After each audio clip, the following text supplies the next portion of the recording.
So, in your opinion, what surprises business owners most when it comes to personal liability as a director? In my experience, I guess the biggest surprise to them is that it's so onerous, right? So a lot of people don't understand. They think I don't know whether they have that conception, but some of them do.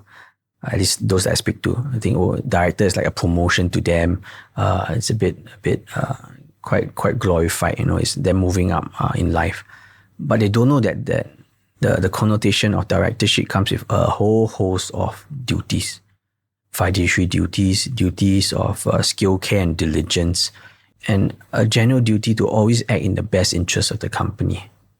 And so, because they don't understand what exactly are the parameters of their duties, the common thing is that they get tripped up. And the main aspects of how they eventually get tripped up is they start conflating their own personal interests with the best interest of the company. And it's often the case of the shareholder-director divide, because they personally hold shares, but they also hold a directorship position within the company. And when they start making decisions, they find it hard to draw that line. When should one interest override one duty, or when should one duty always take precedence over the other?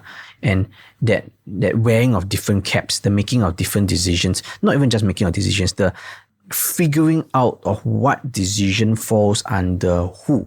Is this a decision reserved for the shareholders? Is this a decision reserved at the board level?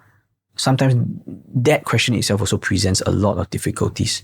And so many a times when you have a shareholders agreement and it's clearly demarcated what exactly are the responsibilities between the different stakeholders, that would help quite a lot.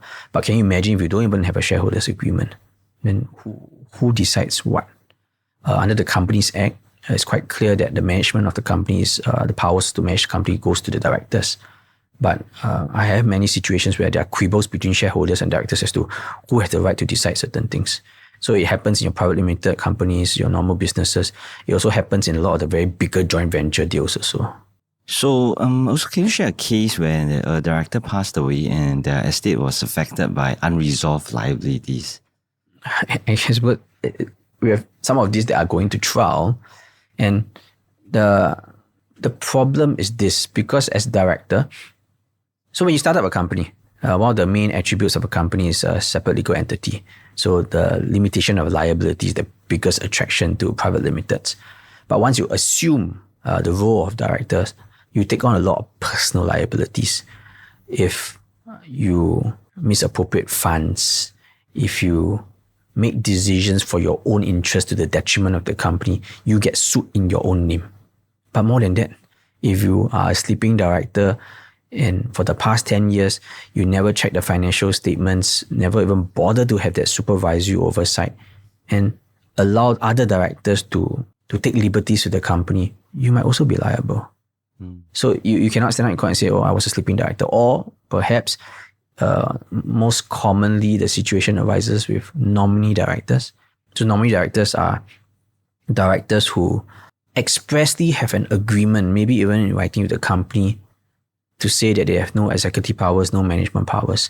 Very often they are placed onto the board of a company for companies where the shareholders and other directors are all foreign based. So to comply with the Companies Act, you need to have one director that's ordinarily resident in Singapore. So they'll put that Singapore director in just for his residential address in Singapore to comply, but he has no powers. But even for a nominee director, you have some basic duties as well. But so the most common problem is they don't understand how onerous their duties are. And because you don't understand what you are supposed to be doing, the chances of you then flouting what you are not supposed to be doing becomes very high. And so in one of the cases that we are handling, one of the founding directors had, for many, many years, run the company basically like his personal kingdom. He did whatever he wanted, however he wanted, whenever he wanted. He withdrew monies however he wanted for personal use also. And all this went undetected for many years. Our client, the shareholder, not a director, came on board and wanted to have a bit of clarity on the finances, and slowly, drips and drabs, all this information started to come up that he had all this potential misconduct. But the director has already passed away already. So the suit, if any, will be filed against the other directors in the company who allowed that to happen, or if not, against the estate of the director. Right? So the estate will be still saddled with the lawsuit. And if that director is found to be liable, the estate will have to pay out.